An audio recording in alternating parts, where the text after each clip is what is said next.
സുഹൃത്തുക്കളെ, സഹോദരങ്ങളെ, ശ്രീലങ്കയിൽ നാശം വിതച്ച ഡിറ്റുവ ചുഴലിക്കാറ്റ് തമിഴ്നാടിൻ്റെ അതിർത്തിയിലേക്ക്, നമ്മുടെ ഇന്ത്യൻ അതിർത്തിയിലേക്ക് ഇങ്ങനെ വന്നുകൊണ്ടിരിക്കുന്നതായിട്ടാണ് കാലാവസ്ഥാ നിരീക്ഷണ കേന്ദ്രം പറയുന്നത്.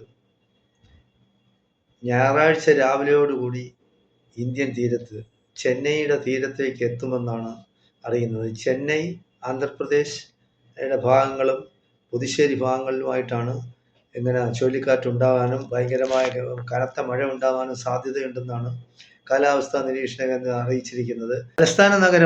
ശ്രീലങ്കയുടെ തലസ്ഥാന നഗരമായ കൊളംബോയിൽ നിന്ന് 300 കിലോമീറ്റർ കിഴക്ക് മാറി തേയിലത്തോട്ടങ്ങളിൽ മണ്ണിടിച്ചിൽ കാരണം 25ഓളം പേർ മരിച്ചതായിട്ടാണ് ഔദ്യോഗികമായ കണക്ക്. കൂടുതൽ ആളുകൾ ഉണ്ടാവാനാണ് സാധ്യത. 50ഓളം പേരെ കാണാതായിട്ടുണ്ടെന്നും വാർത്ത വരുന്നുണ്ട്. എന്തായാലും ശരി, സ്ഥിതിഗതികൾ നേരിടാനായിട്ട് നമ്മുടെ ഇന്ത്യൻ സൈന്യവും നേവിയും ഒക്കെ ശക്തമായി തന്നെ രംഗത്തുണ്ട്. അവർ ശ്രീലങ്കൻ ഗവൺമെൻറ് ഔദ്യോഗികമായിട്ട് തന്നെ ഇന്ത്യയോട് സഹായം അഭ്യർത്ഥിക്കുകയും സഹായ അഭ്യർത്ഥന മാനിച്ച് വേണ്ടുന്ന എല്ലാ സഹായങ്ങളും നമ്മൾ ചെയ്തുകൊണ്ടിരിക്കുകയും ചെയ്യുകയാണ്. എന്തായാലും ഇന്ത്യ ശക്തമായ മുൻകരുതൽ നടപടികളെല്ലാം എടുത്തിട്ടുണ്ട്. അപ്പോൾ ശ്രീലങ്കയിൽ അടിയന്തരാവസ്ഥ പ്രഖ്യാപിച്ചിരിക്കുകയാണ്. ഏകദേശം 140ഓളം പേർ മരിക്കുകയും 150ഓളം പേരെ കാണാതാവുകയും ചെയ്തിട്ടുണ്ട്. ഡിസംബർ 16 വരെ എല്ലാ സ്കൂളുകളെയും കോളേജുകളും അടച്ചിട്ടിരിക്കുകയാണ്. ഡിസംബർ 16 വരെ. ഇനിയൊരു അറിയിപ്പുണ്ട്. 16-ന് ശേഷം അല്ലെങ്കിൽ 16-ന് മുമ്പ് അറിയിപ്പ് ഉണ്ടായതിനു ശേഷം സ്കൂളുകളും കോളേജുകളും എല്ലാം തുറക്കുകയുള്ളൂ. സ്പെഷ്യൽ ക്ലാസ് പോലും ഉണ്ടാകാൻ പാടില്ല എന്നാണ് ഗവൺമെൻറ്റിൻ്റെ സ്ട്രിക്റ്റായ തീരുമാനം. ഡിസംബർ 4 വരെ ആരോഗ്യ അടിയന്തരാവസ്ഥയെ പ്രഖ്യാപിച്ചിട്ടുണ്ട്. അപ്പോൾ വടക്ക് പടിഞ്ഞാറൻ പ്രവിശ്യയിലെ കലയോയിൽ ഈ കനത്ത മഴയിൽ വീടുകൾ നഷ്ടപ്പെട്ട ഏതാണ്ട് 50,000 ആൾക്കാർ ദുരിതാശ്വാസ ക്യാമ്പുകളിലേക്ക് പ്രവേശിപ്പിച്ചിട്ടുണ്ട്. പിന്നെ 69 പേർ ഒരു ബസ്സിൽ കുടുങ്ങിക്കിടന്ന് 29 മണിക്കൂറിന് ശേഷമാണ് അവരെ എല്ലാം രക്ഷപ്പെടുത്തിയത് ശ്രീലങ്കയിൽ. അപ്പോൾ ഈ വെള്ളപ്പൊക്കം കാരണവും കൊടുങ്കാറ്റ് കാരണവും ബസ്സിനകത്തിരിക്കാനും ഒക്കില്ല. വെള്ളം അങ്ങനെ മുങ്ങിക്കിടക്കുകയാണ് ബസ്. അപ്പോൾ ബസ്സിൻ്റെ മുകളിലാണ് ഇവരെല്ലാം കൂടെ പിന്നെ ഈ 29 മണിക്കൂർ കഴിച്ചു കൂട്ടിയത്. നമ്മൾ ആലോചിച്ച് നോക്കണം എന്തുമാത്രം ബുദ്ധിമുട്ടും കഷ്ടപ്പാടുമാണ്.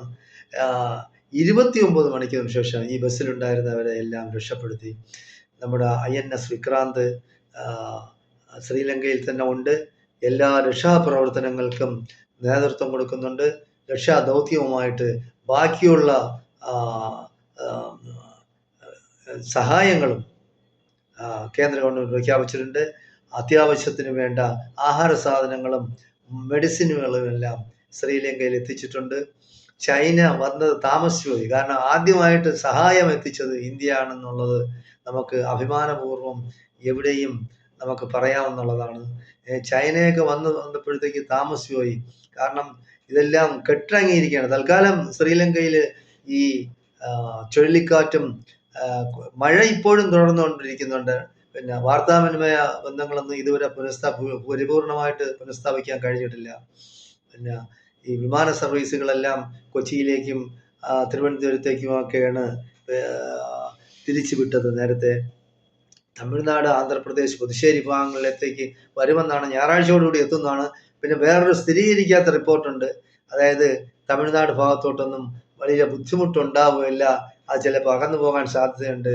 പിന്നെ ഒരു നമ്മുടെ ചെന്നൈ തീരത്തോടടുക്കുമ്പോൾ ഏകദേശം 100 കിലോമീറ്റർ സ്പീഡ് വരെ വരാൻ സാധ്യതയുണ്ടെന്നാണ് ഈ ചുഴലിക്കാറ്റിനും. കനത്ത മഴയുണ്ടാവുമെന്ന് പ്രത്യേകമായി പറയുന്നുണ്ട്. എന്തായാലും ശരി, നമുക്ക് നാളെ വരെ കാത്തിരുന്ന് കാണാം, ഞായറാഴ്ച വരെ കാത്തിരുന്ന് കാണാനേ ഉള്ളൂ. എന്തായാലും എല്ലാ അടിയന്തര സൗകര്യങ്ങളും അടിയന്തരമായി അതിന് നേരിടാനുള്ള എല്ലാ സൗകര്യങ്ങളും ജാഗ്രതാ നിർദ്ദേശങ്ങളും എല്ലാ സ്ഥലത്തേക്കും കൊടുത്തിട്ടുണ്ട്. അതുകൊണ്ട് ഭയപ്പെടാനൊന്നുമില്ലെന്നും ജനങ്ങൾ ശ്രദ്ധിച്ച് ജാഗരൂകരായി ഇരിക്കണമെന്നുമാണ് ഗവൺമെൻറ്റിൻ്റെ അഭ്യർത്ഥന. തമിഴ്നാട്ടിൽ, അതായത് ചെന്നൈയിലുള്ള 5 ജലസംഭരണികൾ ഒരു മുൻകരുതൽ എന്ന നിലയിൽ തുറന്നു വിട്ടിട്ടുണ്ട്. പേമാരി കൂടുതലായിട്ടുണ്ടാവുകയാണെങ്കിൽ ഈ ജനസംഭരണികളിൽ തകർന്നു പോകാൻ സാധ്യതയുണ്ട്. അതുകൊണ്ടാണ് വെള്ളം തുറന്നു വിട്ടിട്ടുണ്ട്. ഏതായാലും ശരി, ഏത് അടിയന്തര സാഹചര്യങ്ങളും നേരിടാൻ പിന്നെ തക്ക സന്നാഹങ്ങൾ തമിഴ്നാട് സർക്കാർ പൂർത്തീകരിച്ചിട്ടുണ്ട് കേന്ദ്ര ഗവൺമെന്റിന്റെ നിർദ്ദേശപ്രകാരം. എന്തായാലും ശരി, വളരെയധികം ബുദ്ധിമുട്ടുകളൊന്നും ഇല്ലാതെ ഈ കൊടുങ്കാറ്റും ഈ പേമാരിയും നമ്മുടെ ഇന്ത്യൻ തീരത്ത് നിന്ന് ഒഴിഞ്ഞു പോകട്ടെ എന്ന് നമ്മൾക്കെല്ലാം പ്രാർത്ഥിക്കാം. നന്ദി, നമസ്കാരം. കൂടുതൽ വാർത്തകൾ നമുക്ക് നാളെ കിട്ടുന്നതിനനുസരിച്ച് ഞങ്ങൾ ബുള്ളറ്റിൻ പുറപ്പെടുവിക്കുന്നതാണ്. ഓക്കെ, നന്ദി, നമസ്കാരം. ജയ് ഹിന്ദ്, ജയ് ഭാരത്.